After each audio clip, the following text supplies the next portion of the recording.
What's up? What's up? What's up? What's up? Just 353, 3G, just 353, 3,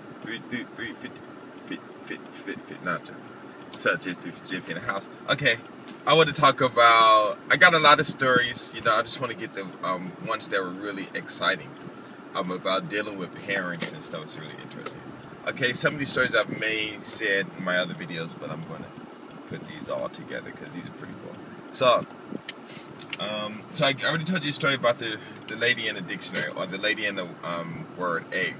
This one is about another lady. I was teaching her and 3 of her other friends' children. There were 4 children altogether.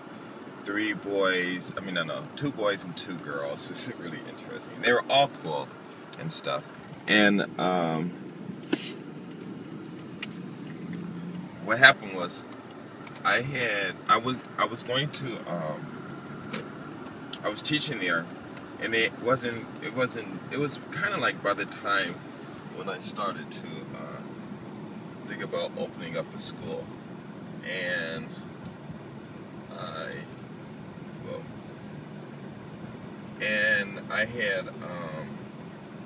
I was teaching and stuff, and I had a good time. The kids were wonderful and everything, except for one of the daughters, the lady's daughter. She was kind of spoiled. So what happened was, during the course of the class, the daughter, especially when it was at her house, because they switched every lesson, was at a different person's house, and the one of the daughters, she was really, really spoiled, and whenever we played the game, she always wanted to go first, and I told her that she can't always go first, so she would complain to her mother every week and stuff. And so so what happened was, right before they all started reading, because it actually only took them, I believe, 4 months to start reading English.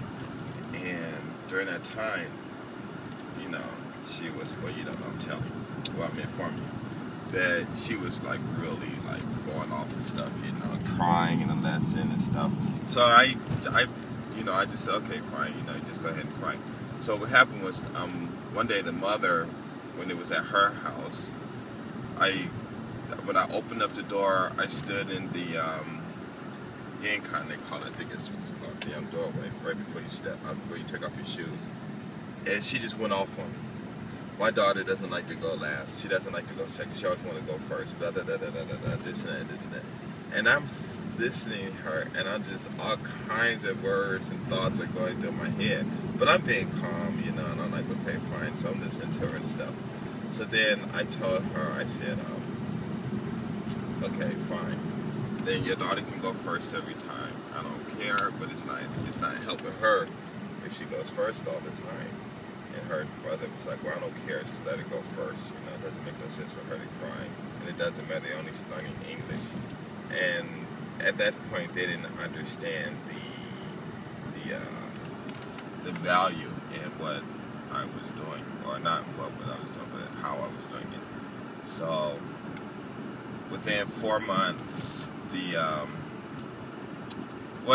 was at the 4-month period. So I had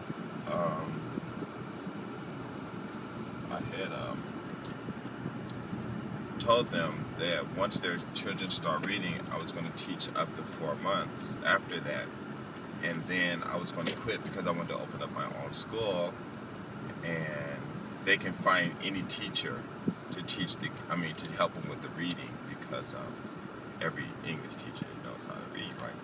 So they were like, okay, and I guess they didn't believe me. And what happened was really interesting. Kids started reading in 4 months, and at that 4-month period, when the mother had went off on me like that, it was like maybe right before they had started reading, and then I think something happened where the 4-month period had came, and I would tell them I was going to quit, and then the mothers, they wanted me to continue because of the rate that their students were reading and stuff. Well, actually, there was one boy, he had problems. and but I'll talk about that later. So they all asked me to stay a little longer, and I didn't want to because I was really not so happy about what that mother had said.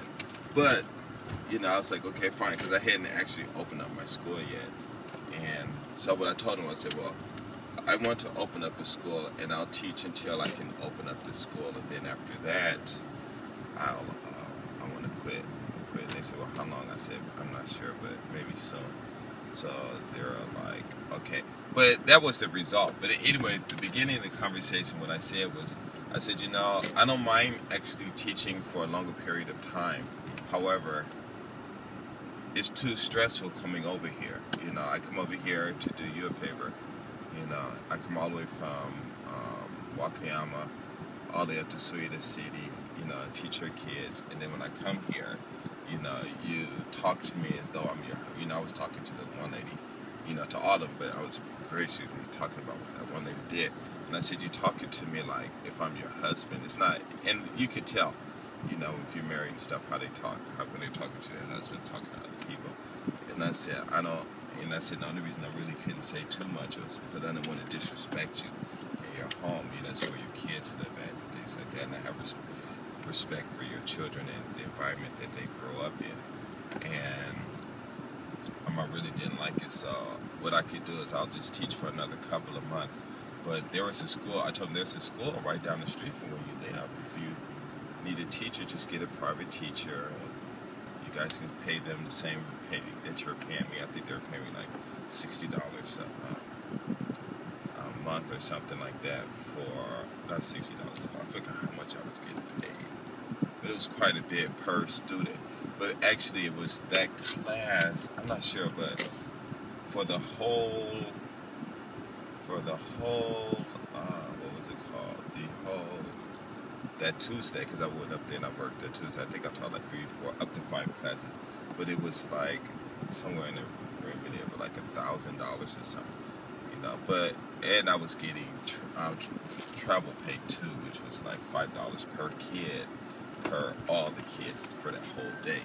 And so if it was like $20, then each day I went up there, I would get an extra $100 or something like that. And so that was really good. Now, of course, one day it didn't cost me $20. I mean, $100 for travel, but I guess it was incentives and everything else included in that. And so so one of the mothers, she was like, well, yeah, we understand, but we still think, we want you to stay a little more. So I was like, I said, it's too stressful. I said, I'd rather, because I said, what's going to happen is, if it happens again, then I'm just going to quit, and it's not like I didn't come here. I said, I didn't come here asking, can I teach your children? You asked me. And then when I explained everything to you, of course you're naturally you're not going to believe that your kids will be able to read within 6 months. That's what I told them, But the whole thing was still, when you have problems with somebody, the way you're talking to them, you should show a little respect, And one of the mothers was like, okay, we understand. And then that's when they had offered to give me more money. And I said, it's not the money thing, it's just that I feel uncomfortable coming in to that lady's house, And then she came forward, she said, well, I'm sorry, it's just stress, this and that, and please, teach our kids. So I stayed for a little longer, I'm thinking like maybe up to 3 months, and then, but within that 3 months, they had another lady who wanted me to teach her child. I think he was like 4, and she was going to pay me $60 an hour. But I told her no, $60 for 2 kids. But one of her kids was really, she was a good kid, but the mother, some parents want their kids to be disciplined and sitting all the time. So I'll tell you about that story. That was wild what happened. But it ended up just being 1, but she just gave me the same pay. So I stayed there until my school opened up, which took about 3 months. But by that time, I think her son, because I had speeded up the course. It was more or less like a one of those English speed learning courses and stuff, because I wanted her to get her money's worth. So he started reading a little bit right before I left and stuff. And then when I left, she wanted me to keep coming, and she was going to pay me like up to $100 an hour or something like that, because I think they had a lot of money and stuff. Like I said, they had a lot of money. But I said, no, just I'll find another teacher. It's easier, because he can read a little bit, and they can just help him on his reading. You just got to keep him reading and stuff. And I didn't actually go through the whole process of my lesson, but I said the other teachers have good reading courses, so it's okay. And that was basically it. So then the last day there, the women, they were really sorry that that incident happened, and there's other things that happen within there. I'll talk about that later. But I told them, I said, it's not so much that maybe she was dissatisfied with my performance, that I didn't choose her daughter, every time. That wasn't even the point. The point was that it's just strange how people, it's like, you're on YouTube or Twitter, or not Twitter, but or Facebook or whatever, in life where, you got these people behind the screens talking crap, but then when they're in your face doing it, you're like, wow, it's like a throwback, like, whoa, wait, what's going on, and then the whole thing would make it so bad. It was like, to me, what I felt was, she was thinking, well, we're paying you money, and we want you to perform a certain way, and this and that, and this and that, and so they were going, oh, but the whole thing was my work. I was doing well. It was just her child was spoiled, and the other mother, she was like the boss. So the other mothers didn't really stand up. They didn't stand up until the end of my verbal contract, when I said after 4 months when they started reading. But it was just interesting. But the whole thing was, like I said, they didn't believe that their kids were going to be able to read so fast. And that 4 months, they were, oh my God, they were doing so awesome. It was really incredible, because I would make these conversations with like 30, 40, 50, 60 words sometimes. And only one student had problems, but I fixed that real quick, and I'll tell you what happened in another story. But anyway, that was about it. It's really interesting dealing with some of these parents, these women. So I don't think I have too many more of those, but I want to get all of those out first. But anyway,